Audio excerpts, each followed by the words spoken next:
welcome to another episode of Word on the Street. With you today is your boy Joey D, a.k.a. you already know it, Jersey Joe, Hollywood, and my boy... The Doctor. The Doctor. He has a first name. I don't know what it is, but I know him as the Doctor. What is your first name? Kevin. I already know that. Yeah. However... A lot of people don't. Welcome to today's episode. We want to first of all thank 25/8 Studios. Without Mark, we wouldn't be here in downtown Scranton, so thank you so much. Our episode sponsor, right, our boy, Steve G with Enhanced Installations. Thank you, brother, for sponsoring the show. Shout out to Steve G. Look him up. We're going to get to more of that. We've got some commercials coming. But awesome car club today. What do you think? Are you ready for this? I'm ready. Are you ready? I don't know. I might be ready. Maybe. All right. We got crowned loyalty in the house. We have President Mike. Vice President Curtis. Oh, are you ready? Yeah, man. Of course. We're going to go down this rabbit hole of how and who and everything about Crowned. So you want to start off, Mike? You can do first name, full name, stage name like I do, whatever. What do you want to tell me? What do you want to tell the folks at home? I don't know if I have a stage name yet, but I'm interested to hear about that one. For sure. Yeah, my name is Mike. I'm president of the club. Curtis and a few of us others started it up. I kind of been in the car scene most of my entire life. We're a little bit younger than some of the people in the area. So for us, like car's been a part of my entire childhood, teenage years. So my wife and two kids really support me in that. The kids are both into it. My wife kind of just lets me do what I want to do. The garage is my area. The house is her area. So there's always going to be some type of cars in there. So yeah, man, we just decided we needed a place to do what we wanted to do. So here we are. But we'll talk about how we got there and what it looks like. But everybody knows me for driving that orange Caliber SRT4. Absolutely. It's my baby. And then a couple other things, but we'll talk about those later on in the podcast here as we go on. All right. Hello, my name is Curtis, Vice President of Crown Loyalty. I am a father of 3 kids. I drive a 2016 WRX. And you can't miss that. I think it's beautiful. It is clean, bright red and rolling, like you can't miss it. So yeah, I try to keep it clean, you know. Yeah, I wash that car probably at least once a week. So what got you? So he said he started at childhood. What about you? What age frame do you remember getting started into this hobby? To be honest, it was probably 14 years old. I was living in Breslau, Linwood at the time, Hanover area, and I remember riding my bike, and it was this beautiful 2004, 2005 STI, and that's where my love started for Subarus. Wow. I'm And sorry to hear that. Yeah. I'd be riding my bike. I hear it come by, just dead stop, just watch this car drive by. And I would just go down the street with my bike, check this car out almost every single day. And that's where my passion started. I knew I wanted a Subaru. And at the time, you don't know, you can't afford or something like that. You know what I mean? I had my goal set, I wanted that. And then,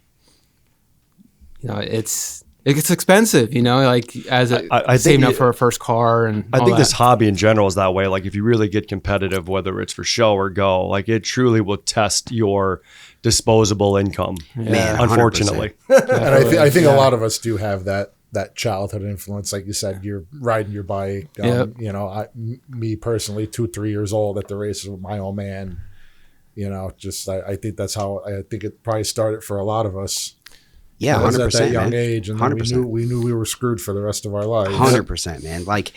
It's I really want to see more people talk about that as a childhood. For me, it was Gone in 60 Seconds, Fast and the Furious. Oh, yeah. I'm born in '89, right? So as coming up being a teenager, those are the movies, right? That Mustang, the Eclipse.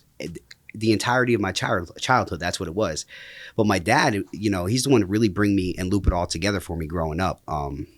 He's one of them real old school guys, born in '72. He'll tell me every time, you couldn't be any other person. I was born in the year of the car, right? '72 had plenty of nice cars.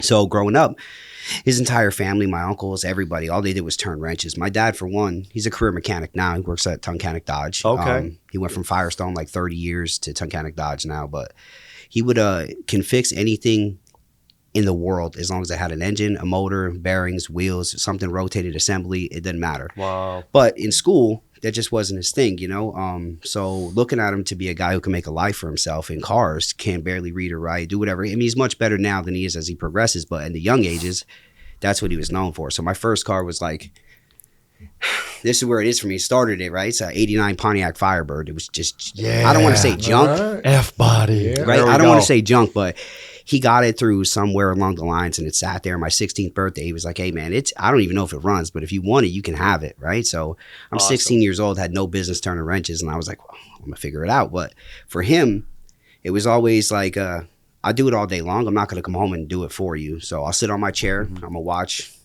Dale Earnhardt on the TV or whatever the case may have, you highlights. And I would have to go outside, pop the hood, say, where do I got to start? Put a key in it and turn it and see what doesn't happen or what does happen. So I'd come back in and say, well, here's what happened. You say, well, I need you to check X, Y, and Z. Go back out, check X, Y, and Z. Come back in and be like, I think the alternator is bad. He'll say, well, there's 3 bolts on it all the way around. Go out there and take them off and let me know when you're done. Come back in, back and forth. He never did it for me. Wow. So that's where I really designed and got I just got to do it myself. I have a guidance support, but he's not going to do it for me. Mm-hmm. And I wish my brothers and sisters got the same treatment, but for me, it made me who I am today. My kids would be the same way. I can't do it for you, but I can tell you how to get it done. And that just started an endless cycle of, let me buy something that doesn't work and make it work and be mine again. So, I mean, I just wish more people had a story like that, or they were comfortable talking about it. Because, I mean, that's for me where the real, it's got to be a car. It's got to be something mechanical, and I need to do it for the rest of my life. And it's a fun hobby, you know what I mean? It could be expensive, like we said, but it truly is a fun hobby. It's harmless if done correctly, you know what I mean? 100%. You know, unless you're driving a Hemi something in the middle of a crosswalk somewhere, however. But you do it correctly, it's a great hobby. You know, it could suck you in, though, pretty high and dry. I mean, you know, that we've seen that through the years of you get competitive or over competitive. It could really, you know, take you down a dark rabbit hole financially. But that's an awesome story. I think my first Camaro was an 87. I had a yellow one we bought. I worked all summer to get it back when I was 17 and bought it. $1,200, ready for the boneyard. What's crazy is what I did with the car too. So I got it to be able to run, right? It thing never moved in its life. It started up, probably needed a transmission or something. Mm-hmm. I got it to be able to run. I think I remember that next Christmas, they got me a bunch of things for it. I'm in the year of like neon lighting, right? So absolutely. Never even got to put them on. I traded it for another 89, but nobody would ever guess what I traded it for because it just really caught my eye. I got rid of the car, and everybody in my family was like, what are you, an idiot? I traded it for an 89 Z24 because I liked the way the front bumper looked. So my uncle was like, I got one sitting on the side of my barn. And I said, yeah, let me look at it. It had the nice front bumper, the Z24 ground effects kit on it. And I was like, I got to have it. And was it a 5-speed or was it an auto still? It was an automatic. Okay. But for him, he was like, done, buddy, you can have it. Like, go ahead and take it. Give me that, bring that Pontiac over here. I'll tow them all. And I knew it was too good to be true because everything went the way it was supposed to. Nowadays, I know if things don't just fall in your lap like that and happen, like where they want to help you with everything and say, let me take this, I'll move it for you, I'll get it over here. I should have never done it. The thing was junk. The thing was junk, but I wanted it because of the way it looked. And I probably today, like, if I found one that was clean, do it again. Yeah, in my car, it would be an 89 Firebird, like in the garage. It would have to be there. That's for cool. Sure. But, and him and I have talked about this. I still would buy a 3rd gen tomorrow if I could. Oh, yeah. Prices, though, absolutely insane. On a car setup that if you don't drive it and enjoy it for purely what it is, you have to upgrade everything. So you might have a $25,000 clean car buy-in, but you've got another 20-some thousand coming into it because of brakes, wheels, you know, some kind of suspension work, whether UMI or BMR. But again, look at today's LS, right? Like, to sit and tell me I'm going to drive a TPI car today, like, you're crazy. 200 horse, like, right. You know. So love 3rd gens. It is a platform ripe for modification. Very ripe. If you want to do drag setup or pro touring or very ripe. Still, just a cruiser. It would just be platform. Hard for me to go back to, you know, happy with 225 horse, maybe in the 350 version of an 87. However, so cool cars. It's just, I'm so ruined with today's modern braking, acceleration. You know what I mean? Yeah. God, I don't think I could ever go back. However, very cool setup, very cool cars. Very cool. And what was first for you? So you dreamed of the Subi, but then what happened? So for today's show sponsor, Enhanced Installations, located at 505 Rear Scranton Carbondale Highway in Dixon City. They have over 20 years of experience in the 12-volt industry. Enhanced Installations is the area's premier source for remote car starters and vehicle security systems. Check them out on Facebook and Instagram. Keep your ride cool in the summer and warm in the winter. Give Steve a call at 570-880-7169 for an estimate on your CompuStar Pro remote start system. enhanced installations, remote starters, done right. For me, it started off with quads and dirt bikes. I grew up a family. Like I didn't have the cars and stuff, but my uncle, I lived with my uncle all the time, and he has, God, probably over 12 dirt bikes in his basement. So that's where I started off with. Wow, cool. Customizing quads, dirt bikes. For me, that's where my customization started. So after that, I got my first car, Ford Mustang, 2001. I saved up for it. It wasn't the STI or WRX I wanted, but I got a Mustang. I loved it. But the problem was I had it for like 3 months, got in a car accident. Oh. A lady with no license, no car insurance. Car was from out of state, and she went right through a red light. I T-boned her. Oh, man. They totaled the car. They claimed it as no one's fault. Sure, And- of course. Yeah, and so now I'm no car. Well, you're the young guy in the situation, Yeah, so that's, I was 18 years old, and like, all right, well, you should have luck. Like, so now Yeah. I'm paying on the car that I don't have anymore. So like, I had to start over. And at the time too, like, I had a contract with this, with the sponsor. They send me out body kits, neon lights, whatever, and I go to car shows, rep their stuff, and then after so many car shows, they'll send me more products.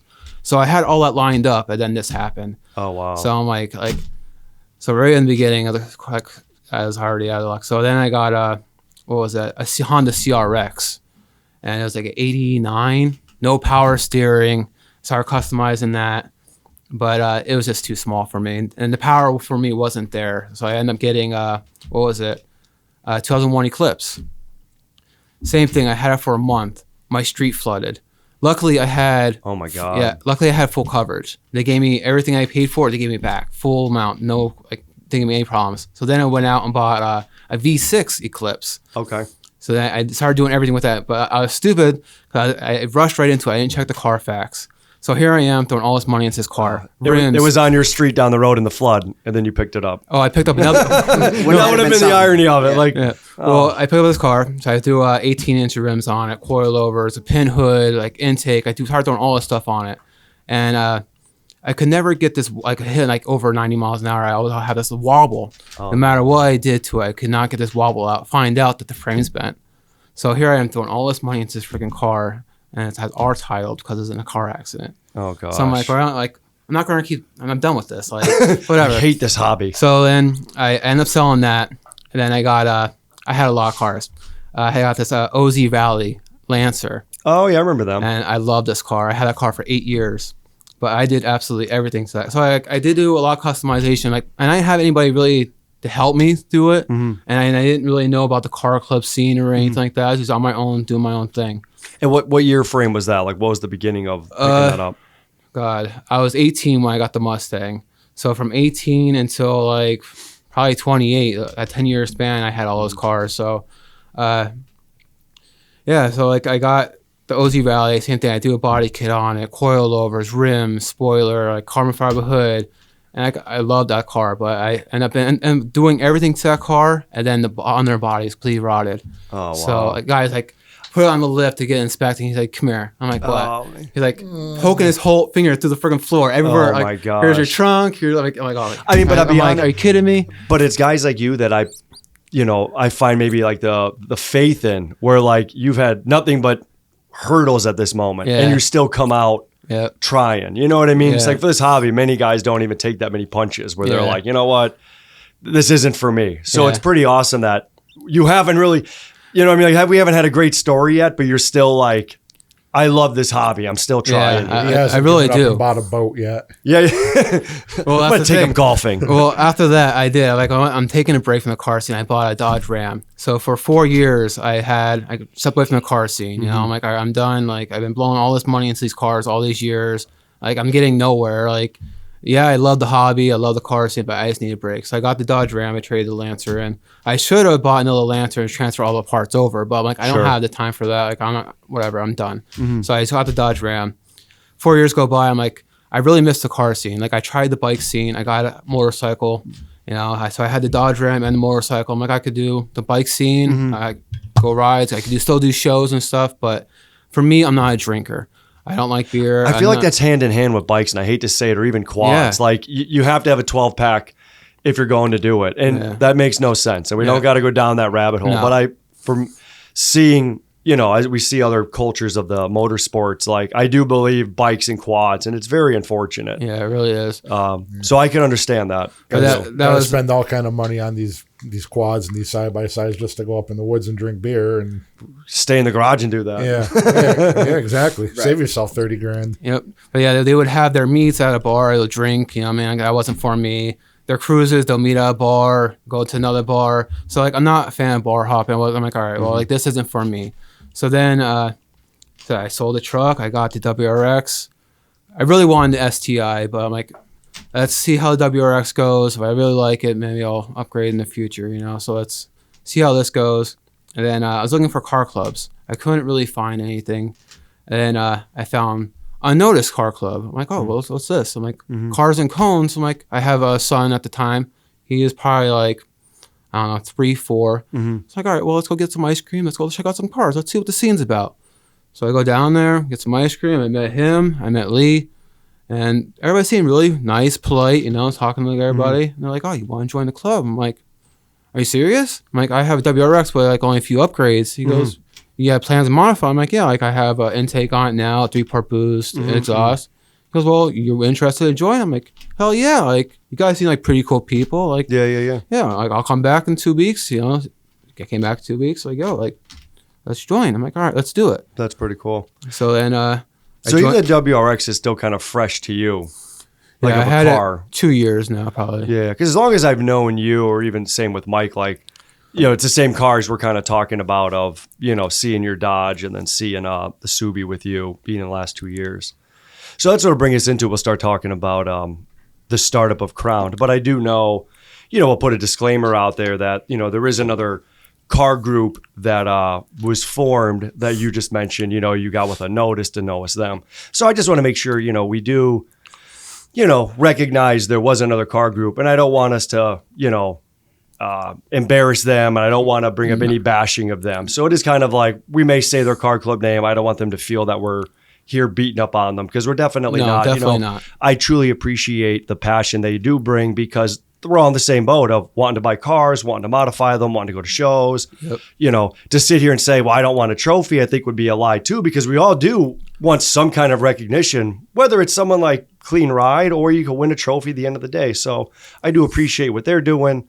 So as we mention them, I hope anybody watching, or even those guys, they don't think this is a beat up session. Yeah. So no. They're a segue into the origin story of how Crown came 100%. Out. So as you started it, how did it work for you? So you probably already had started this relationship in that car club. Like, how did that form to where then you became Crown today? Yeah, so it had to be a few years ago. Like I said, in NEPA, I've always been in the car scene, from back to like Fancy Fridays to Cars of Friday Night. No matter what it was. So a few years ago, I just seen something shared on Facebook, and there was people meeting up. It was at the boat launch over in Kingston, and I didn't make that one. I didn't really do that because I'm like, I'm older now. I'm like 30 something. You just don't have all the time in the day anymore. So then one of my buddies hit me up, Angel. He's got that red DSM with the whole set HX45 on it. We worked together for a little while, and he was like, yo, I think we should go out. Like, you got to get that caliber on the street, get some drive time in it. You can't just leave it sit around and do nothing. And I'm like, well, you're going to bring the Eclipse out? Because if you are, I will, And he said, yeah, let's go. So we went out and we just met a few people, and the Caliber is not a car you see every day, and an Eclipse, a 2G Eclipse is not a car you see every day. Like, and they both have their own history, you know what I mean, of going back to being highway bruisers back in the day. Yeah, 100%. So we went out, and then, just one thing got to another. We got to talking to some people, and there was mutual people that I know or know of me when we were there. So we just got to talking, and it was kind of like, oh, we're going to do this again in a couple weeks over here in this place in Kingston, or over here. So I'm like, all right, cool. I had a good time tonight. Like, let's just continue it. Over the course of doing that for a few months, it kind of was like, you start to talk to people, and me and one of them, we spoke quite a bit, and I'm like, yo, we got to turn this into like some type of club, like all these people are coming, like, yeah, it's cool, but if you have a club to back what you're trying to do in a show status, you always know that you're going to bring 30, 40 cars because it's the same entity, right? So if you have that many people and you want to promote a show and you want people to be at the show, people will drive by and see 30, 40 cars and naturally just stop. and say, what's going on over here? Or if you come by in a Charger, you're like, oh, cool, there's a bunch of cars over here. Let me go see who's out and about and who's doing it. Maybe I know somebody. So kind of went in hand there. And then, you know, sometimes things just don't work out. I mean, I got to give that entire entity over there some type of credit, because without him, I wouldn't have met Curtis. Even though after meeting Curtis, I know Curtis through some other people. Sure. I met a lot of really good people because of what he was able to bring together in a single moment. But unfortunately, when you bring that together, sometimes it just doesn't work out. And they had to go do their own thing. We had to go do our own thing. Okay. So for Crown, it was kind of like when that downfall happened, I was like, man, I'm completely content just doing things by myself, right? Like, let me just go where I want to go, when I want to do it. But then I had this reflective look back on things. Curtis called me, Ray called me, Angel called me, like, yo, what are the rest of these people going to do? Like, they only are out here because of the conversations they have with you. They see what you do, so on and so forth. I'm like, well, what do you guys want? What do you want from me? Tell me what you want from me. And they were like, well, we could do it without you, but I feel like when you're there, you're the guy who will talk to anybody at any time, right? So you're good in the public image. You're good with boosting morale and motivation. So we'll do it as long as you'll do it. And I said, well, that's a tough spot to be in, man. I don't want to be the guy who has to make the decision, but if that's what you want to do, we'll do it, right? So then we're like, well, you got to call yourself something. And I'm like, what do you want to be called? You know, that's so we went what like 5 days back and forth, and I'm like, well, so what remains here, right? What remains is these people, they left and they want us to do something. That's pretty loyal. So they're like, there's a loyal fan base or a loyal membership base, you know. So it has to be something with loyalty. It has to be something with loyalty. And then I'm like, man, we need like a logo or something though, right? Like we got to have one. So the meaning behind it comes from nothing. You know, it's like we just put a bunch of stuff together, and I was like, well, like Ray sends this little image of this crown, and I'm like, yeah, well, let's put it in here. He's like, well, then we got to call it Crown Loyalty. And I'm like, well, all right, whatever. If that's what you guys want to do, like I'm all about just put it on your car if you want to put it on your car. But the real meaning for me has to be like everybody who's here is here because they wanted to be, and they wanted to be loyal to something. They wanted to be loyal to showing up. They wanted to be loyal to fixing their car. They wanted to be loyal to the people they see. They wanted to be loyal to, let me give you a commitment and actually follow through with it. So, I mean, that's how it came to be. But we wouldn't be here today if it wasn't for the other entities, you know, and things that we did with them. So I have to give them credit where credit is due. Unfortunately, the vibes just weren't. They wanted to do something and we wanted to do something. It just didn't see eye to eye. So now we're here. We're going to do this. In 2026, I think it's going to be a big supportive season for us. Good. We don't have it in our like on our roster to go and do anything by ourselves, because I don't want to get into that. There's a lot of planning. There's a lot of everything there is. I'll leave that up to you, right? You do all that, and let me just come over there and help you. Just come over and show up. Yeah, 100%. There is a lot to do behind. Too much. I don't have time for that, right? I don't know if you guys know what I do, but in my personal life, my job takes up a lot of my time, right? So I don't have time to do none of that. We'll let you guys do it and then say, Mike, can you bring 12, 15 people over here? Sure, Joe, you want me to help you host Meet on the Mountain? I got it. We'll take one night a month for sure. We'll do that, or whatever we have to do. But other than that, I can't get into the it's hard. I mean, I'll be honest with you, like doing the networking that I have to go through to set up stuff, so even sustain where we're at of like keeping the monthly meets or doing a Sonic, doing the car show. Like you said, it is a lot of work. And my wife will always say that, where it's like, this is like a secondhand job sometimes. And it really is. And you almost don't have the time for it.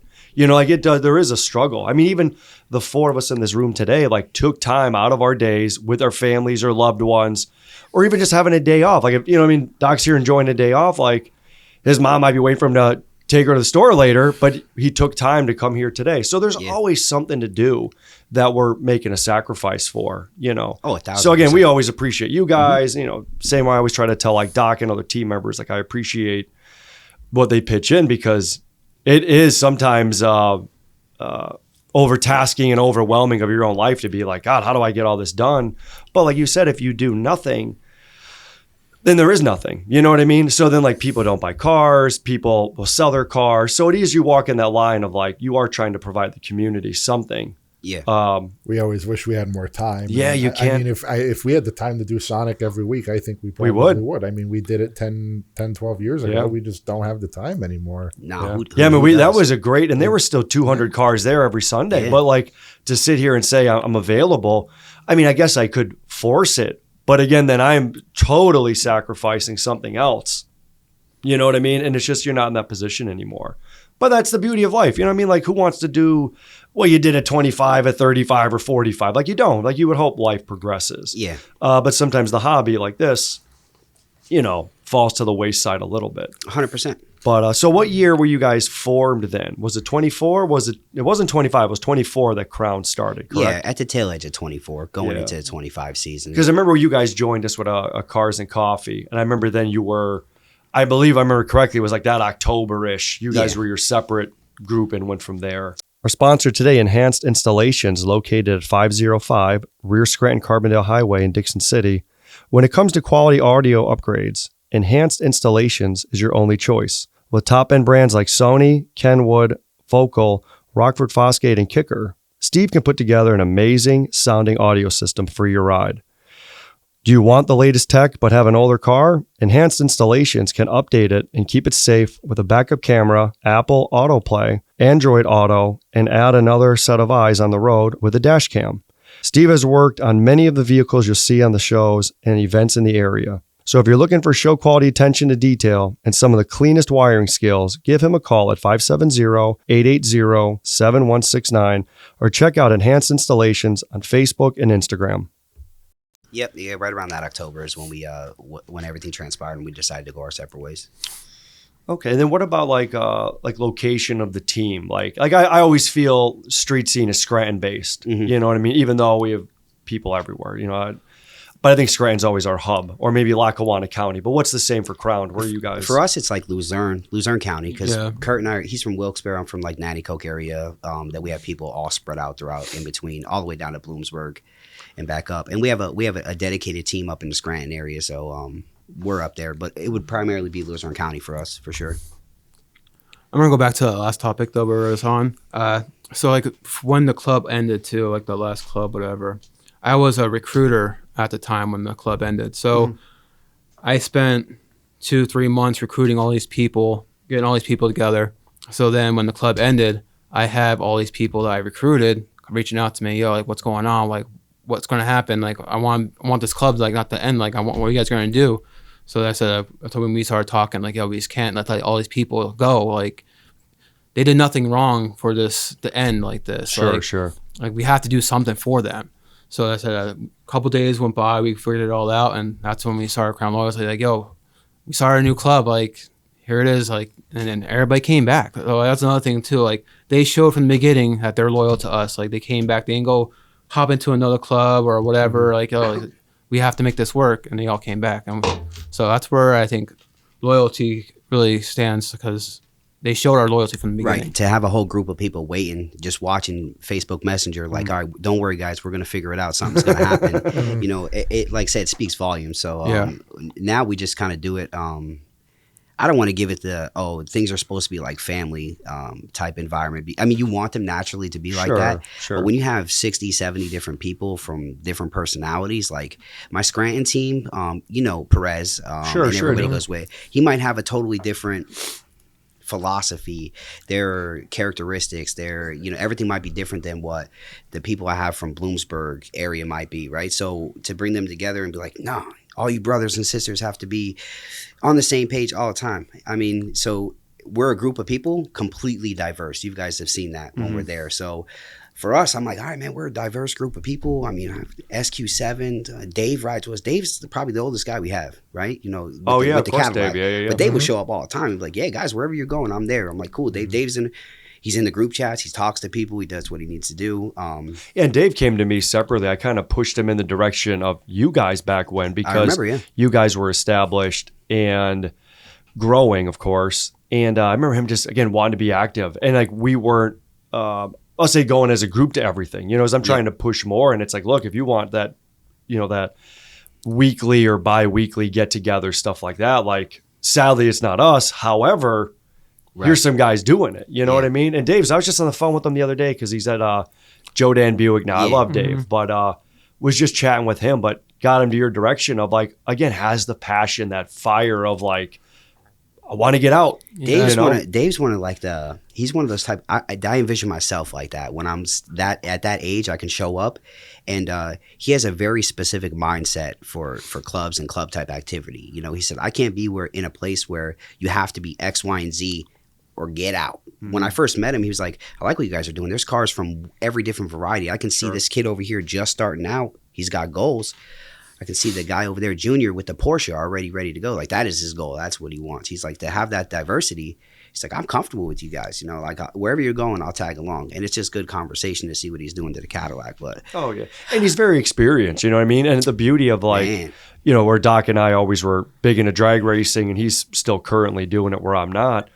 Dave does it too. Like, he's modifying that. He's actually racing it. And again, I love it. Like, I envy that where I'm like, man, like I miss that part of life. But you want that back. I do. And it's just so demanding. And back to that financial rabbit hole. Yeah. Like, of course, yeah. the race it, break it, upgrade it. Like, my soul loves it. But this moment of life, it's like, wait a minute. Like, you know, every part's big at that point. You know what I mean? And go down 5K or more for fixing things, whether it's a tranny, whether it's 2 axles. It's like, whoa, hold on a second here. So it pains me, but Dave's awesome. Like I said, he loves to show, he loves to go. I think that's why we all get along with him as one example. Yeah, he's a great guy. It's nice to see more people wanting the go part of it. Oh, I miss it. Trust me, I have tried to set up race events recent, and it just hasn't gone over. Or you're renting half a track, and then you're still negotiating like how far you're putting up what's the sticky component? What's the better name for it? Why can't I think of it? The VHT. Yeah, like, so you're negotiating of how much of that are they going to lay down, and it's all to cost. So it's so expensive even to be like, oh, we're going to rent 1 lane at New Media, and it's like then you get 1 lane, but then like you could still race me and you could still race, but I'm racing on the prepped surface I paid for, where you might not be. So then you go back to like it's not it fair, might not even be a fair race Yeah. because they laid more compound down for me than you. Again, such is life. However, even to get back to that, like, so hard, even to do something that like him and I have loved to grown up on. And even that's a challenge to get that kind of event back today, you know, and those guys aren't knocking down your doors because they know they're going to sell out their night with or without you. Right. Like New Media's going to have Friday night go with or without me, or Saturday afternoon. So And to be it's just, like, oh, you need us to bring cars? The cars are already coming. Yeah, You know what I 100%. mean? So It's expensive. man. They're It's expensive. they're making a killing on a Friday 100%. night in the media, and I'd like to see more people from the area going. I mean, we used to even just to get their feet wet. We used to do meets and then go down, and I know you remember that. I mean, we could still set up something like that, but I guess have that personal, like, it's our event there, like something like that may never happen because of the money it takes to do it. We looked into renting New Media as well, and I just try to go with oddball days, right? Because I'd like to see a 4-cylinder class, a 6-cylinder class, like those cars. There's a lot of people in the car scene, you guys know this, who will say anything they want when they slapped an intake and an exhaust on their car. Now all of a sudden I'm at X, Y, and Z numbers. And it's, all right, cool, take it to the track.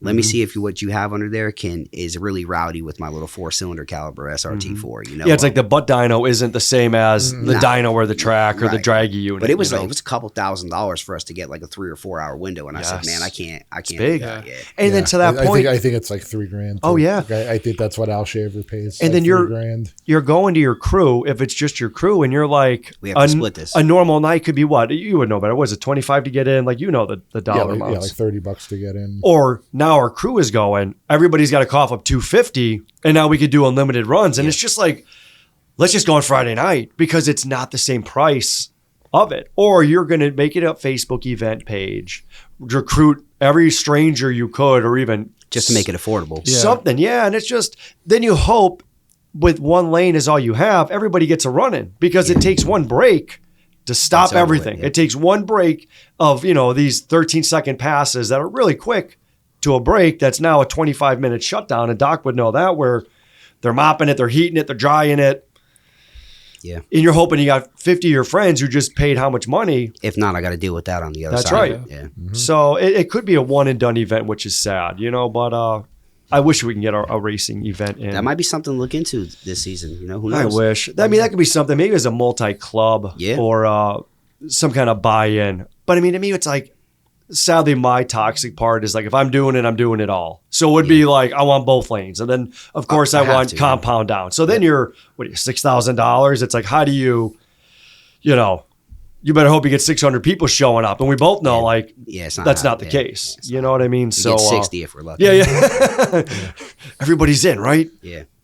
So back to the club itself. So how many current members do you guys have? Roughly, like, 50? Yeah, 50, 60, I would say. I mean, that's Yeah, 50. impressive. Yeah.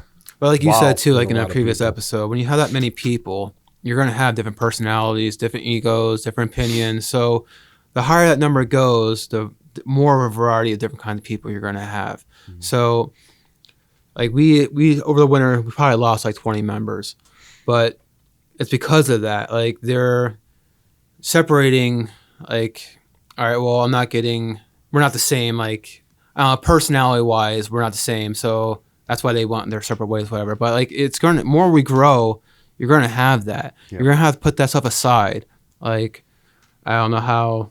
I mean, it's tough, and it's to your point, and we've seen that before, like even of our own core group, maybe me and Doc are similar, but like me and Jim are different on our builds, me and his wife are different, so to get the same two people like me and Doc who like to do some show but love go is great. But what if you had 100 of those? Like, would it be as fun? It might not be, but then you also might have 100 of us competing where you're friends, but you're not friends. And then you open that dynamic of like, well, all I'm trying to do is one up him so he doesn't beat me.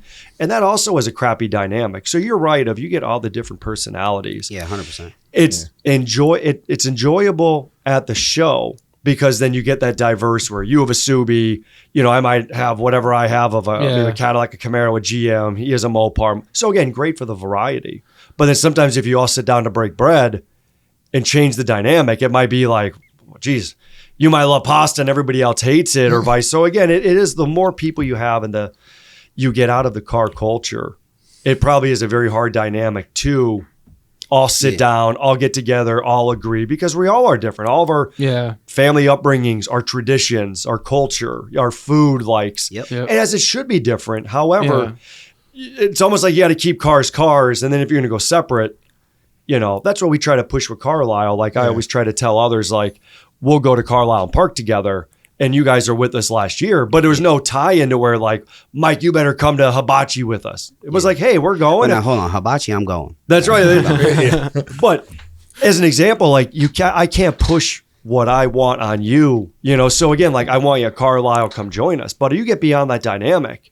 I got to let you be you. I got to let Curtis be Curtis to where if y'all want to join us, here's what we're thinking. But no hard feelings if we don't see you at dinner. Yeah. Hey, maybe we'll see you in the parking lot later while we're all having a few cold ones. You know what I mean? It's rough too because like it's what happens behind the scenes too, right? When you have like 100 different people in one group chat, Sure. I mean, somebody's bound to say something somebody else does not like, and it could be for whatever reason or whatever cause. And when it takes a different meme, right? Like sometimes a meme can ruin it, maybe a political view. So it's tough of like, if cars are cars, you're cool. But once you open up some of these other Pandora boxes, you really could find the differences within your group. And then you're stuck with that rabbit hole for the day of, whether it's damage control you're doing to be like, guys, take it to a PM or. I've done enough damage control over the past 16 months, 18 months that we're at a point now where I'm not doing it. So one of the biggest things that could have saved a lot of time for us was having 12 different group chats. One for people like me where I drive a Subaru every day for work. I can't stand them.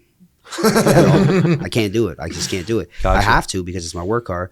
But Curtis is right in there. He's with the BS all the time. I might say, Curtis, keep that Subaru as far away from me as possible. He's going to say, you want me to get close to your Ford? I'm not doing that. And we're okay with that. But not everybody is. And that's one of the biggest things I got established was you have to watch and pick and choose what you say. Mm-hmm. We're not doing that anymore, right? Either like it or let's move on. Yeah, I mean, I feel like we're at the age now where it's like we shouldn't really have to handle each other with kid gloves. Nah. But at the same time, there needs, as long as you have some sort of common thread, I'll say, among your group. And as long as you know your members, like, you know what I mean? Like we know our own group members to where we know who believes in what, who likes what. So, I mean, like if I was to drop a funny comment, like I already might know, like, those two might get offended by it. You know what I mean? But I have to know that going into it, like, hey man, like this was funny to me. But then also you could also just not say it. You could. So, you could. I mean, I think it does come down to a respect though too of like, what are you trying to uphold at some point to where you're like, you're not trying to offend everybody. You're not trying to, like he said, police everybody, take care of it. But you do have some kind of, there has to be some type there has to be some kind of like respect where you're like, you know what? And that's you know, so but like you your said, organizational then open up values another as it thread were. of similar minded where you're like, all right, I know I could joke with these guys about anti-Subies, but I Right. know if I'm going to love Subies, like, all right, I can put it back in the message with so Curtis. to what Doc said and what you just said, right? So you have to have that. So we have 3, right? We have a one particular group chat for anything that we're getting ready to do, and that's it. It's just who's going to be there this weekend. So it's polls, it's event pages. We have a generalized one now that's like, you just want to talk to each other, like tell me you crashed your car and this is what you're going through, so on and so forth. Let's cool and do that. That's open discussion. And then there's the other one, right? And we call for all my guys who are in that chat right now, who are watching this. We're officially the other ones, where that thing is Yep. Wow. off the deep end most of the time. So more or less, it's like our shit posting chat. Yeah, Yeah, like, exactly. We have our planning chat for We do. Carlisle and whatever shows, because that one, just keep the important information there. Boom, done. Everyone sees it. And then the shit posting chat, which And it's what works, right? It's well what off the works. it does. reservation. Because it's like there's moments where you might mute both as an example. Yeah. But when you see like our Carlisle planning chat highlight, it's like Yeah. I put something out because it's Yep. like I got hotel reservations, or hey, just the weekly reminder like please pre-register, cutoff is March, whatever, you Yeah. know. But we go back to the daily, oh my gosh, like you walk away too long and you got 30 notifications in an hour where you're like, geez, somebody's not working today, right? Like, right now it's like 99 plus. Like, Yeah. all right, guys. so it's fun though. But it's like you said, I think you need to know your members Yeah. and have some kind of respect for each other that, again, you know what you say could offend somebody. And is it worth hurting their feelings? Is it worth having to retract it? And sometimes it's not, you know what I mean? Or Yeah. again, go to the guys of it and be like, hey, here's my joke. You know what I mean? Like making fun of Subies is one thing, making fun of, someone's family is a different. So, you know what I mean? Where the family may never fly regardless of group chat, but at least Right, the no matter anti-Subie what, at least could, be something worth going on about. Speaking of planning chats and whatnot, so what do you guys have planned for 2026 as far as events? What are you hosting? What are you planning on going to as a group? Hosting wise, like Cars and cones, definitely. Cars and Cones for Yeah. sure. We'll be at Malakari's just because they're good people. That's a family-owned they business. really are. And not for nothing, but that's where we all started. We started Yeah, from, start right? from there. So And I like to eat, man. As long as there's a place where I can get some food and look at some cars and talk to some people, Same. Yeah. there has to be food. Yeah. And that was Fridays, if I remember correctly, right? Yeah. That was every other Friday. Every other Friday in the summer, yeah. And you guys are still going to make event pages for that when you do it. Yeah. 100%. Yeah, Okay. 100%. So right now we meet at Wheels up in Mountaintop. Grew up with him. So, I mean, we were looking for something like we did in South Wilkes-Barre. Unfortunately, that Yep. just didn't work out. I He was remember like, that. Mike, I have I got pretty decent food. It's a bar type setting, but I have sit down. So we have pool tables. So I said, okay, cool, Rob, let's do that. So we're doing that now over the wintertime. We're still going to visit that throughout the summer just because I don't want to just turn that right off on him. It might be something he's looking forward to now. But then we're going to be up in Scranton way. So like Eider, and he's one of our guys in the separate chats. So he's took care of a spot. He's talking to some people for NAOG Park, working some things up to say, hey, here's our event page. This is what we do. Not for nothing, but they saw that the amount of people who will co-sign what we're doing, NEPA Street Scene for one, right? So people in Scranton are familiar with that, right? So they look back at our history then and say, well, what are they about and what are they doing? So they know when they look at us, we're just parking. That's it. We're not going to do anything crazy. We're just going to get a few people together. But I wanted it more local to the Scranton area because I have plenty of people up this way. So we might do NAOG Park a few times, maybe like the last Saturday of the month, just to pull up and hang out. But primarily Cars and Cones and up at the bar a few times. The rest of the season, I think we spoke about it. We don't want to host anything. I really just want people to come to us and say, hey, can you come support us? And Sure. One of our greatest things we're going to do probably this summer is whatever you guys need us for, NEPA Street Scene. So if they say, hey, we're going to do Driven to Duty, 100% we're on board. We're going to do a Meet on the Mountain, 100% we're on board. We're going to Carlisle, 100% we're on board. Whatever Awesome. you guys reach out and say, Mike, so Rev them up for Eli is another one, right? That's coming up, yeah. We're going to do that, right? Yeah, so yeah. anything that people reach out. and Yeah, I say, was hey, really can you happy attend?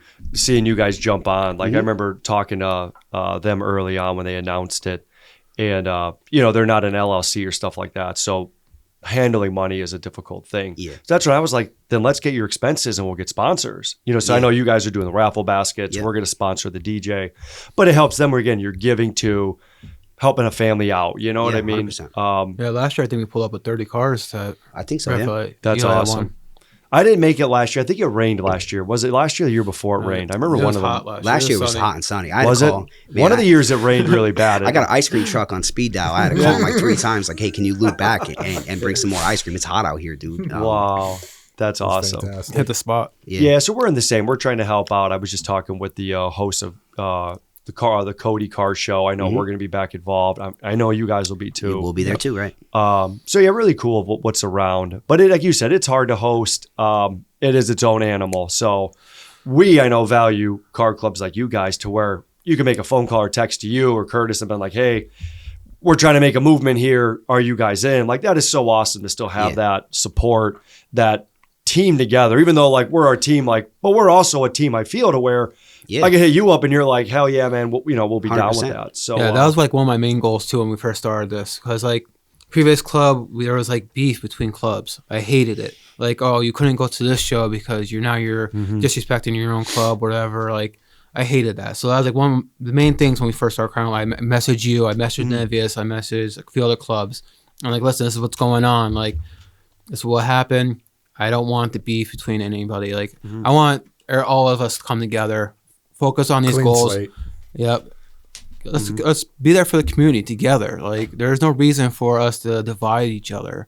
Like, I couldn't go to your show because it's disrespectful. Like, I'm not supporting my own club now. How? Like, it shouldn't be that way. You should be supporting each other. If I remember correctly, one of the first people to respond to you was Joe, right? And he said, listen, no matter what you guys are going through, we're here for you. If you need advice, whatever. So that stuck with us, man. And I'm like, Joe was the only one who was like, I got you, bro. We're doing X, From Y, the and Z. beginning. Just come out. And so for me and him, I'm like, dude, whatever Joe, Doc, Jeff, whatever they're doing, we're on board, man. Because they saw what happened. They watched the rise, the fall, and the rise. And they were like, yo, you guys just got to keep doing you. And I was like, yeah, that's it. Whatever they do, we got to support. Yeah, we appreciate the support. Yeah. No, we're glad to have you guys. You know, like I said, it's always great to be able to reach out to a bunch of car enthusiasts that are like, like just like that, the ride or die of like, all right, if I'm not working on there, because sometimes it's hard to get a yes or a no from people, where you get that limbo of like, well, I don't know. And it's like, how don't you know? You're almost 40. Like you should know what you're doing. But so it is always, we always can appreciate that from you guys. So we talked about members. What about, is there criteria to be a member? Like, if I was a prospective car enthusiast, like, do I need a set of wheels to be a member? Like, what can you guys put light on that for people watching this who are, again, looking to, maybe join a club somewhere in NEPA? Like if they're looking at Crown, like what do they need to be a member? Okay, so for us, we don't have all those crazy requirements like 2 interior, exterior. We like to give everybody the benefit of the doubt, because not everybody's going to have that show car ready, especially at a young age. Like even like when I was young, like it took me years, like it took me 8 years to build that Lancer. So for me to get to that stage, I'm not going to be without a club or not joining a club until I'm that ready. So for us, we have, as long as you have plans to modify your car. So, all right, you have a stock car right now. You want to join the car club, whatever. Come out to couple meets. See, like, show me that you're modifying your car. You're interested, So come out to couple meets. You did a couple mods to your car. All right, let's join. We have so much talent in our car club between mechanics. I detail cars. We have a couple other people that have shops. Like, so we have that guidance a little bit. So like, if someone's lost or new to it, like someone's there that can help you. You know what I mean? Or guide you in the right direction. So, and even also too, like you said too, going to shows with a group of people makes it better. So like walking around the club, car shows together, looking at cars, or sitting together, talking while you're waiting 3-4 hours till a car show ends. Like hanging out together makes it better instead of just going by yourself, sitting by yourself. Like to me, I absolutely love the car club. All of us coming together, doing cruises, 30 cars deep, So like, you want to be part of that. That's something for you. Come out to a couple car clubs or a couple shows that you're interested. But our requirements are very low. Like we don't have that crazy. Okay. All those requirements. I think it's more or less like I want to see you show up 3 or 4 times to make sure you're not going to be sliding your car in the back of the parking lot. Yeah, that too. So we get to know you a little bit. Yeah, like you know how to park your car, right? Right. Don't back into anybody's car. Don't try to do a burnout when you leave. Like we need to be able to see that you got some type of brains. Respectful. And respectful. You're there, but you're also committed in the beginning, because not for nothing, like once you're on board, we don't require much then either. It's like show up to one thing a month if you could, you know, and if you can't, we still understand, but like you got to participate somehow. Yeah. Versus like, you know, being there every single week, because my job is busy, you're busy, he's busy. So if they can show up in the beginning when they're actively trying to get on board 3-4 times back to back, I'm like, yeah, that's good enough, man. It's cool. I'd much rather go talk to the kid sitting by himself all the way at the far edge of the lane, just looking to see what, and that's the guy I want to talk to and say, what's up, man? What brought you out here today? Like, what are you looking at? Come look at my car with me.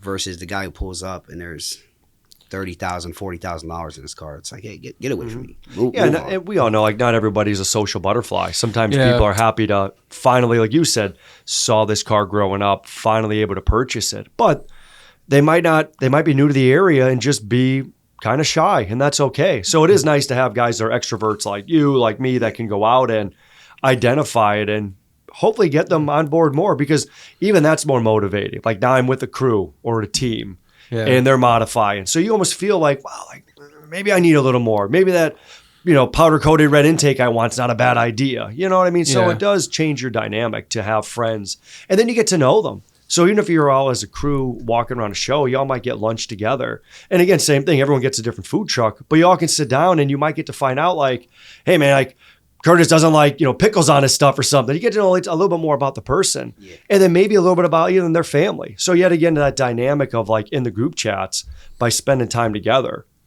You actually get to know each other a little better. So you even do know like kind of what they're into, other than, hey, he only likes Subarus. Like, cool fact, but there is so much more to us. Where then, like you said, you're in those group chats, you could find something you thought was funny, but it's like, oh boy, that didn't mesh well with those guys. Not everybody else is going to find it funny. It does pay dividends to show up together, hang out, and just converse. You know? It also helps to like motivate each other to 100%. Do more. Like even like him, like his car is definitely smoke my car right now, but I'm still trying to get to somewhat close to him. But it's motivating me, or other members seeing them do stuff to their car. Like, well, all right, they did A, B, and C. Like, I need to do this and this now. Like, so it helps motivate each other to do more. And to be honest, this year we are bringing out a nice variety of cars, and definitely better than last year. I think so, for sure. A lot of people made a lot of upgrades to their car this year. We're gonna have a nice variety. It's gonna be a good year. Variety is good. We like variety. We do like variety. We love variety. Yeah. Then what about going off of this? What about socials? Yeah, socials. You got to have the socials these days. So how do people find you guys? So Facebook, Instagram, TikTok, the Yeah, works. we have all It's three. literally Crown Loyalty on all platforms. Okay. Every one of them. At TikTok, we got Eider really does that. Sherry does the Facebook. I take care of the Instagram a little bit here and there. Eider does that a little bit too. But yeah, all platforms except for YouTube and some others. But and YouTube's hard, you know, unless you're doing stuff like this, loading, you know, big videos and stuff. You know, YouTube's Facebook, hard. Instagram, and TikTok.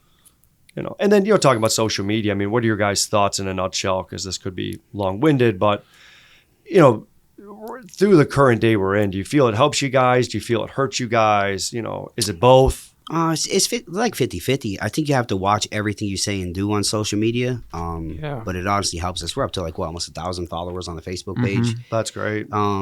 So like it's easy for me to get information to a lot of people. But let's be real here about social media, okay? Guys on social media will or whatever's happening on there, we need to bring back the ability that 4-cylinder, 500 horsepower cars are fast.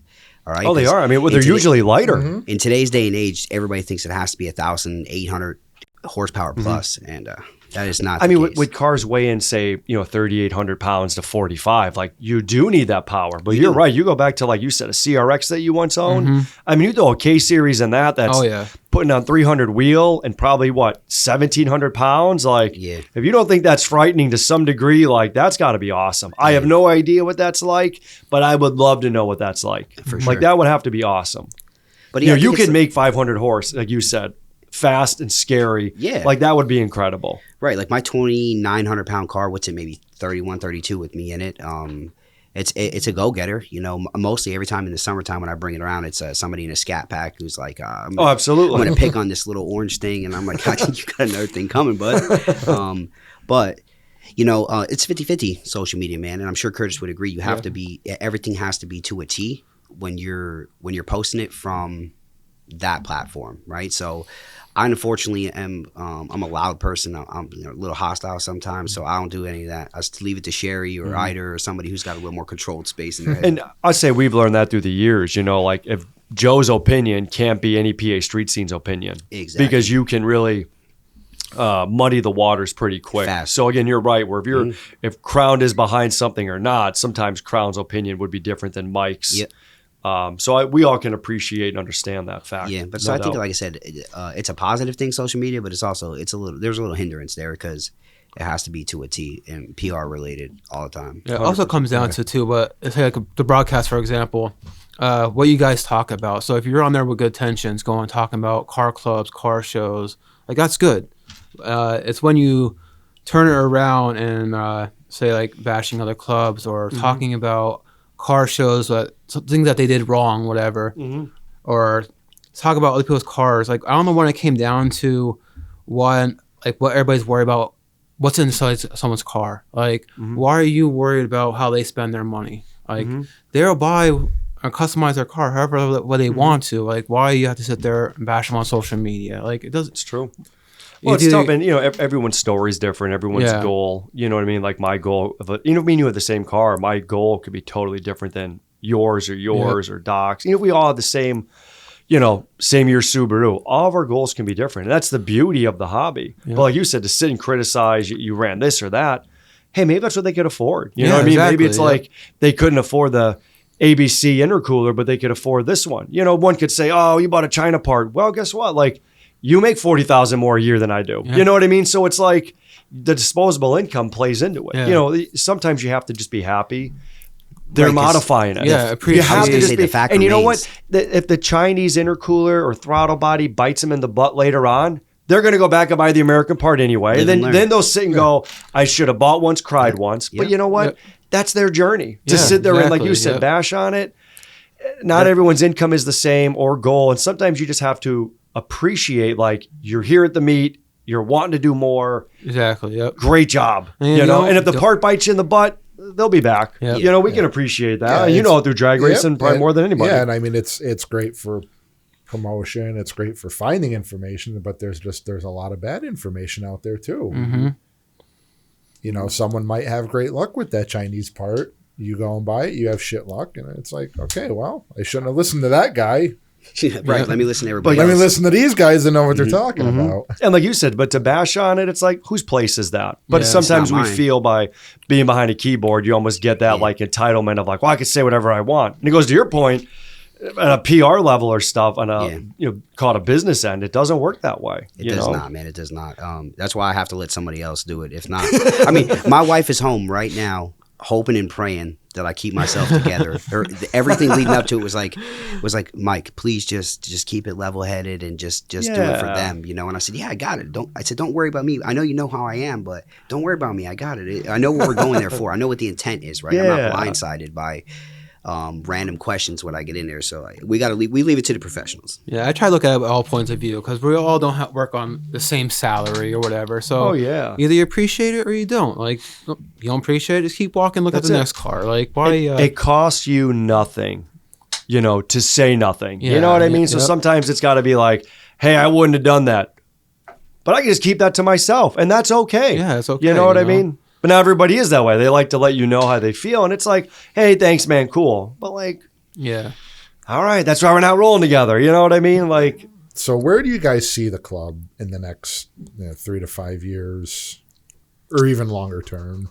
Or short term, you know what I mean? Like, what do you think? We're definitely not going anywhere, that's for sure. Man, I was just going to say, I hope we're still here, right, in 3 to 5 years. I hope that I get to see the same people, plus some, right? I want to be able to see a lot of new members over the course of the next 3 to 5 years, people we can build relationships with.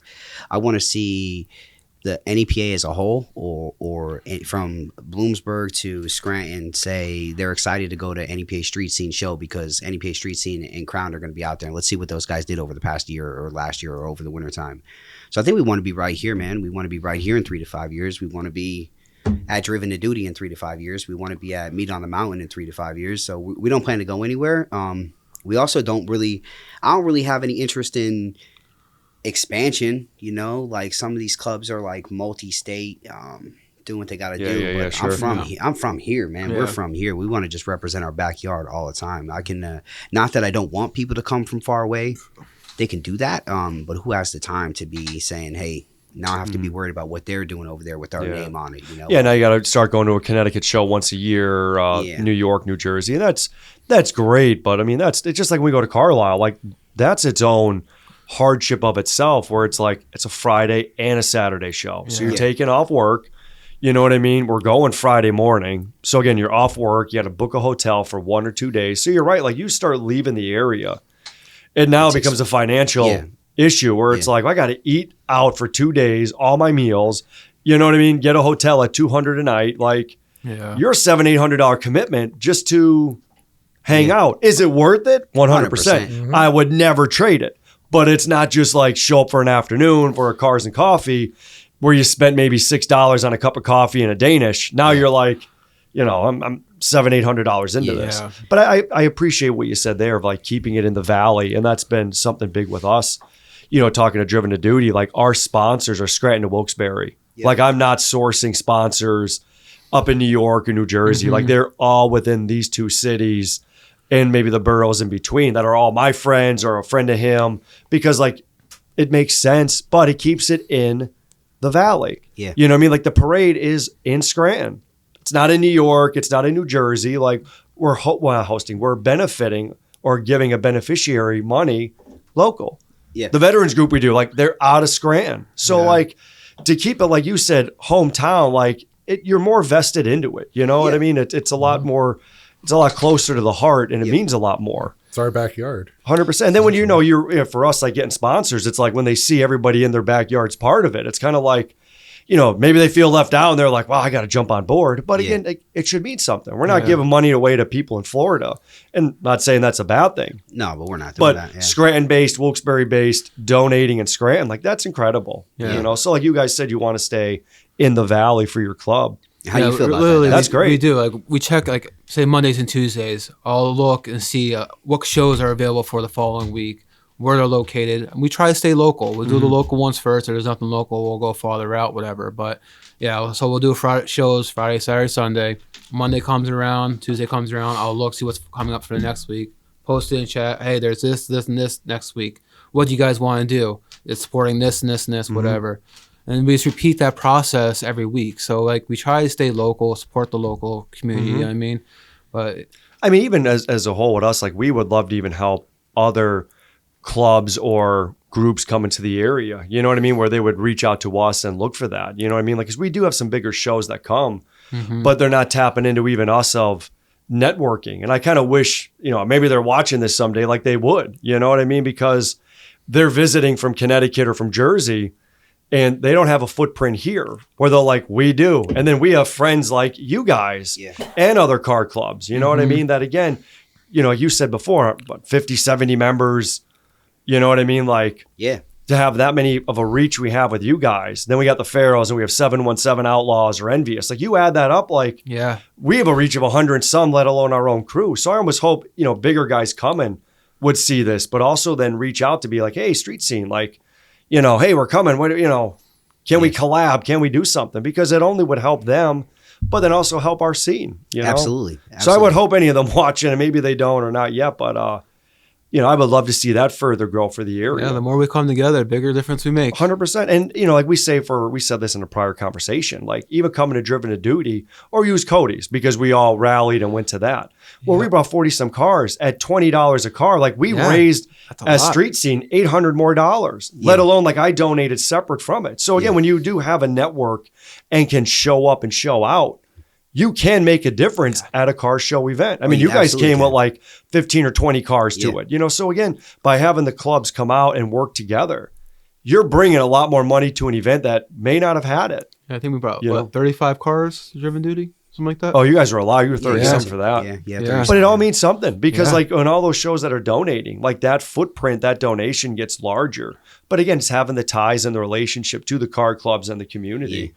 where we are working together. Yeah, you know? for sure. So I heard you say something on like the past 2 episodes, right? You keep mentioning the same phrase, rally for the valley or rally. Yeah, rally the valley. Rally right? the valley, baby. So- That's been my thing. When I brought this back in 23, it went to a point you brought up, and we'll go back to your point in a second. I don't mean to interrupt you, but I went to Carlisle in 23, and it was like several NEPA groups there divided. No one's hanging out. No one's talking. They're on their little plot of land, and I sat there like bummed out. And I was like, I got to bring back street scene, where it was like, we got to get people talking. Yeah. Yeah. There's no reason like we all shouldn't be at the same plot of land Yeah. hanging out. Like we all got to go get Subway there to eat. However, like, why are we not hanging out? Because we all could cruise down. Instead of you cruising with 10 cars, like we're cruising down with almost 40. Can you like, imagine? Can you imagine 60, 70? Like that's 100 cars like, on 81? That's like watching the videos of Insanity. Nopi back in the day. Yeah. But that could be real It if could be. people work together and just realize like, I'm not flexing on you. You're not flexing on, like, we're working together. Yeah, you it could know? be, man. It could be a reality for sure. Oh, it'd be incredible. Yeah. I So was again, excited to see if you and your team did something like that. You know, we talked about it. I said, can you imagine Joe, his team reach out to a few people and they have a rally with the Valley meet and it's like you see 12, 13 different car clubs, people you didn't even think were in the Valley there for common ground, common good. Oh, yeah. Can you imagine how great that I mean, would be? that's where we're trying to get it to go, where again, it's people are watching the page, they're showing up, but it's like that. Doesn't matter what you drive.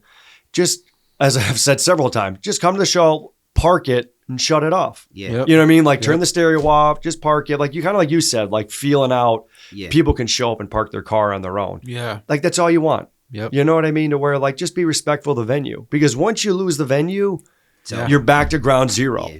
You know what I mean? Like we go to Sonic and act a fool, it's gone. yeah. Yep. And now you're back to like, well, who can do it? Because all of us in the room are looking forward to that. So to Yeah. lose it, you know, it's one more dream, you know, gone away. Yep. We sit there and talk about the good old days, but it's like, just be respectful. Yeah. You know what I mean? Like, Yeah. It's not that hard. just park your car, shut it off, go order something to eat, walk around. Kind of like you said too, like, don't criticize everybody's car you see. And it's like, go home happy. You know, Yeah. hey, we'll see you in 3 weeks when we do it again. So what's the goal for Carlisle this year? How many cars do you want to bring? I want to see 60. I want to see, I tell you what, my flex, you want to talk about flex, and I don't flex much.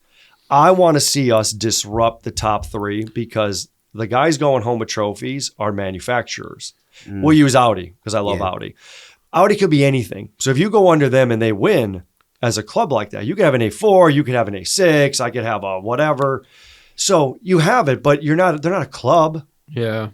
It's like you all have the same car brand. Yeah. So I want to disrupt that to be like, look at the mix of our culture. Yeah. How many did you have last year?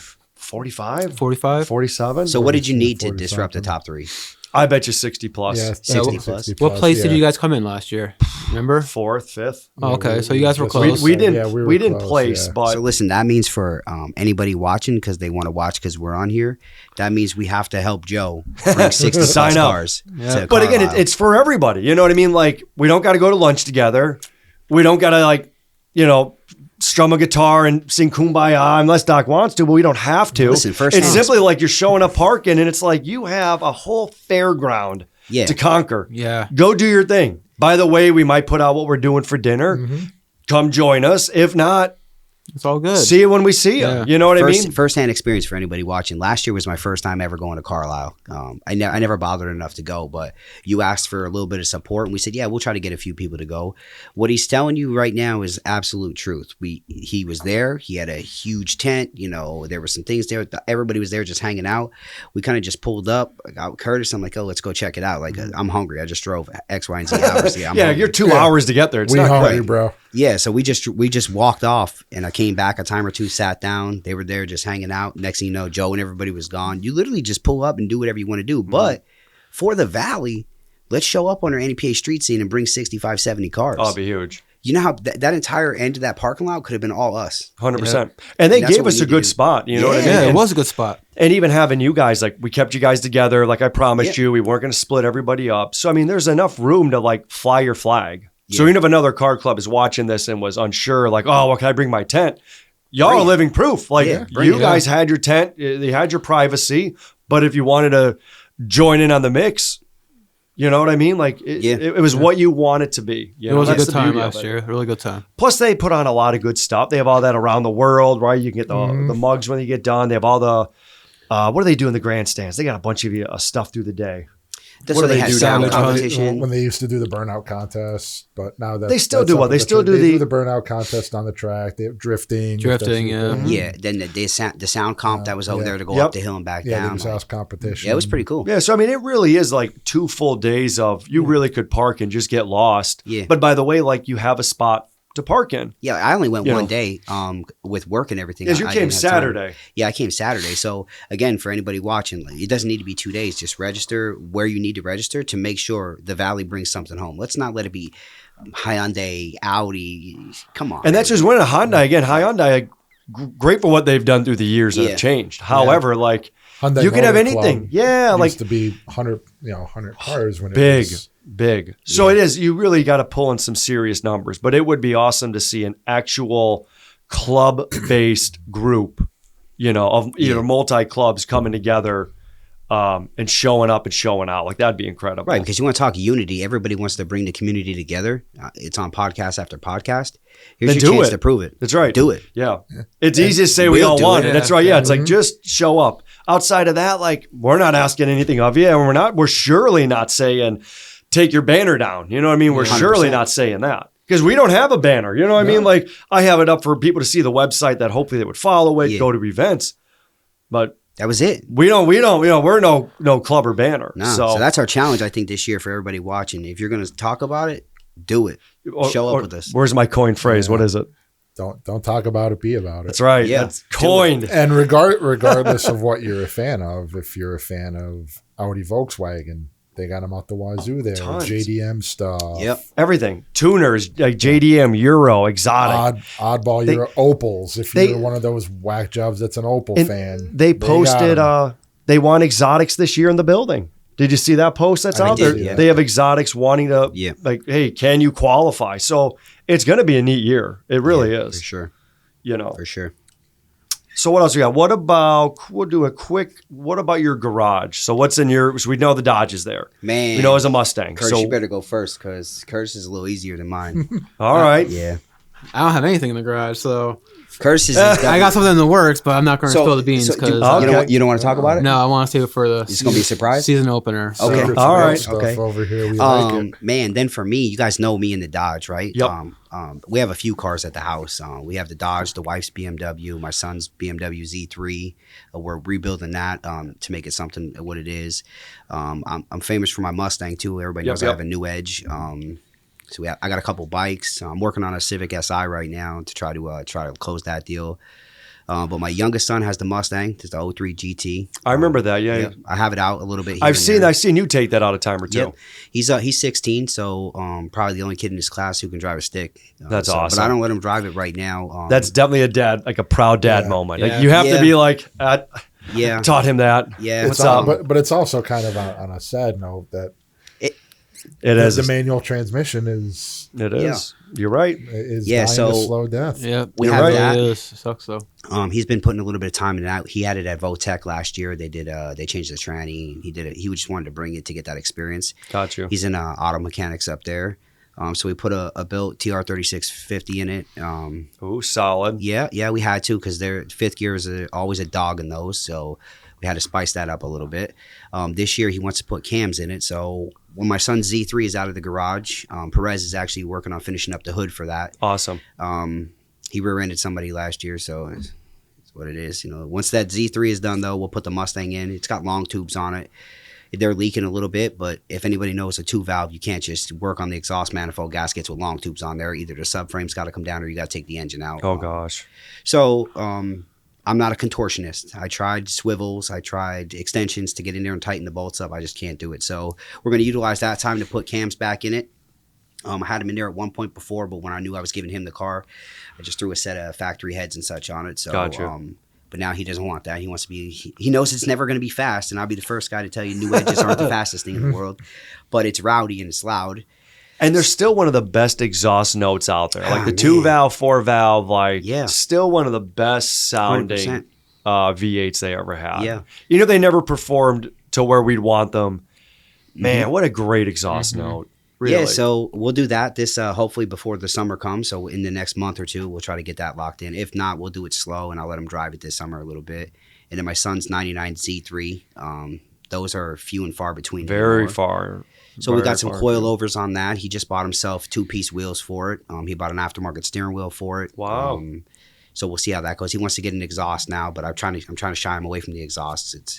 It doesn't really need it in my book. Clean, lowered with some wheels. Yeah. I think it'll be fine. And sometimes quiet's better. You know what I mean? Yeah. Like not all cars are meant to be not to be loud, heard yeah. like that. Yeah. That was such a neat car. My mother loved them. And I was, years Yeah. back when they came out.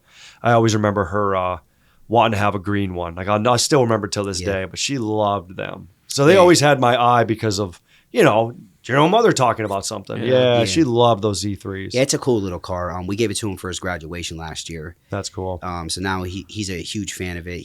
Curtis came over, helped him detail it. He cleans it every day, even though it's in the garage. Hasn't moved in months. That's awesome. He still goes up there, checks on it, wipes it down. For an 18-year-old, he's proud of that thing. You still here? Okay. Yeah. And then That's the SRT, cool. I got some pretty big things coming for the SRT. When I leave here today, I'm buying another parts car. Wow. So we'll see how that goes. I want to build it from the crank up this time and just enjoy mine the way it is now for this summer. And then the other one, I'm buying it just for the motor, the trans, and a few other things. But that's going to go, I think, hopefully full E85 and a 6262. Oh, nice. Yeah, we'll see. I like the sound of that. Yeah.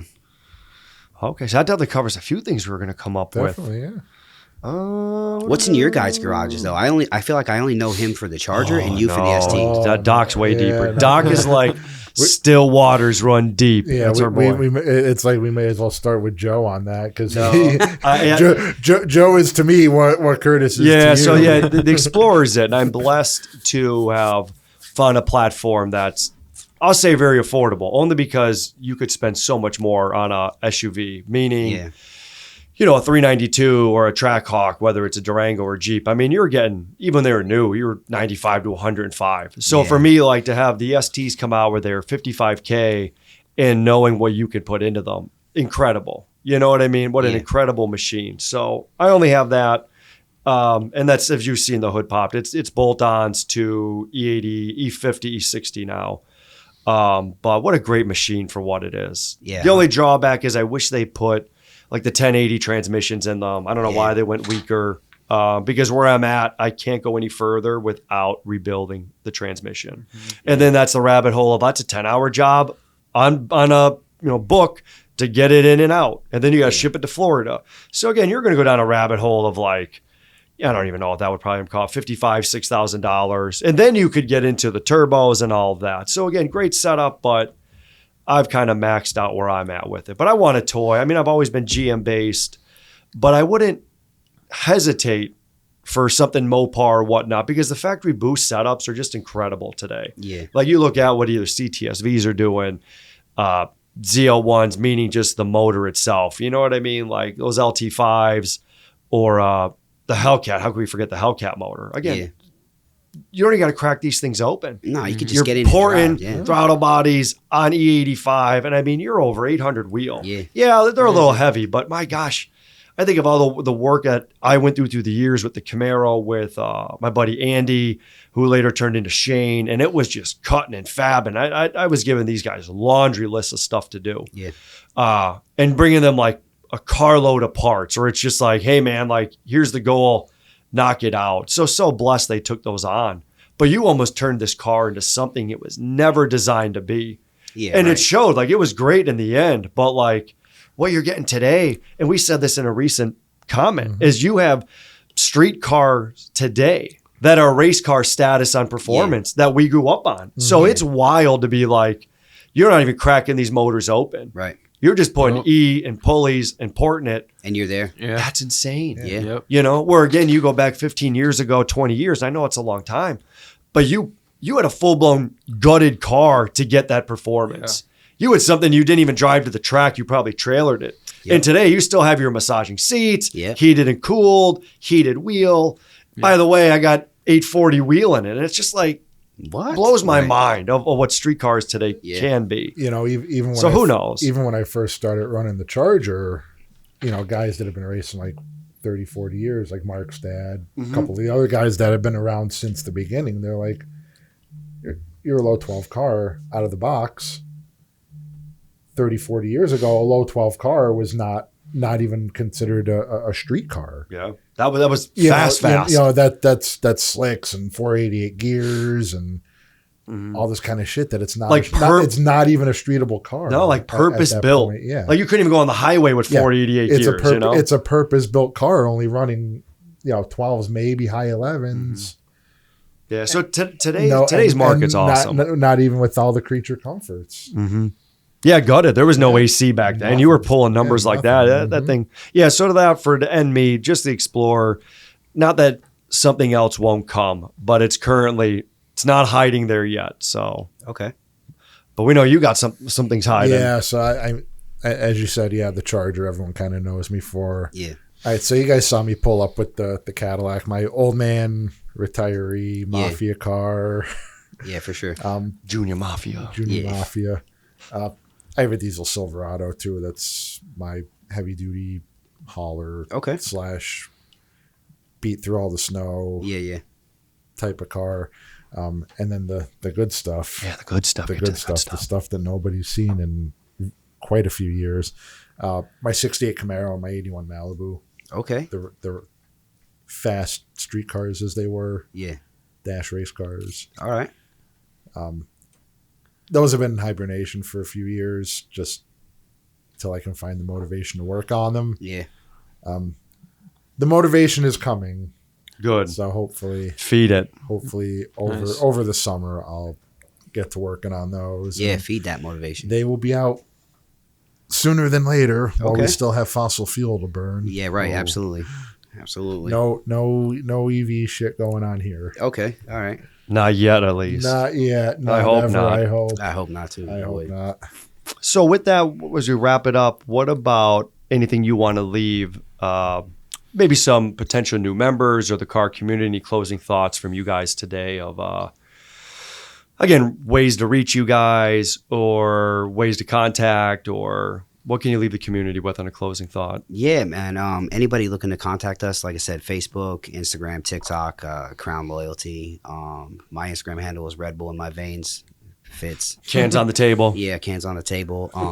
Curtis C4 will get in there fan too. myself. Yeah. I think more importantly, like for the community, if you need something to do this summer and you want to just feel like there's no pressure, there's no drama, and you just want to pull up, whether you join with us or not, you can catch us at Malakari's on the Sansui. We're going to do every other Friday? Yeah, every other Friday. TBD on the announcement date on when that starts. Check the Facebook page. That's the most up-to-date information. Like I said, there's like 1,000 followers there. So that's where we like to post everything. But I feel like for everybody sitting around who may potentially be watching this, who drove by and was like, man, I can't stop. Like I don't know those guys. What am I supposed to do? Don't feel like that. Stop, because we always want to see new people who've never been there before. I hope this year I see more people I've never seen before than the people I do see before. And then for anybody else, I mean, there's the car community's rocky right now. It's been a rocky couple of months. It's not what they think it is, especially coming from our side. Whatever they thought this was, we can still do what we need to do and get the job done. Whatever you said to me in private or said to anybody in private, just leave it there, right? Because that's where we need to move on from that. We can share the same parking lot, just keep that same energy. If it was in private, keep it in private on that side of the parking lot and not on this side. We just want to come together and do what we got to do. Yeah, and it's like we all know, like every car show or meet is big enough to have us all under the same roof. You 100%. Know what I mean? So even if there was a fallout at some end, doesn't mean it has to continue on. Like it's on, it's over with, and you don't got to stand in the same food line together and hold hands, but you surely could go to the same event and, like we said before, you could say nothing or even a simple head nod of that's it. Like it just because we all don't see the same route the same way doesn't mean, we can't be on it. Yeah. You know what I mean? Or it doesn't mean we can't be going two different roads to the same place, which is, again, going to a show, going to a meet. You know what I mean? However we both get there, so be it. Right, man. And I'm in the community all day long for work, man. I don't know if I told you guys, I'm a territory sales manager for AutoZone. So I literally just drive from garage to garage to garage all day long. So I talk to people that way too. I mean, I've told more people about what we're doing this summer, doing that. And I have to see these people. So we just got to let bygones be bygones, move on, and just come out and enjoy the warm weather, the food, the drinks, and the camaraderie and people, and focus on what they're doing to their car, not what's happened already. I think that's the best way to describe what we're doing moving forward. That's another thing too. You don't have to be part of the club to join us on any shows, cruises. If you want to come hang out, come hang out.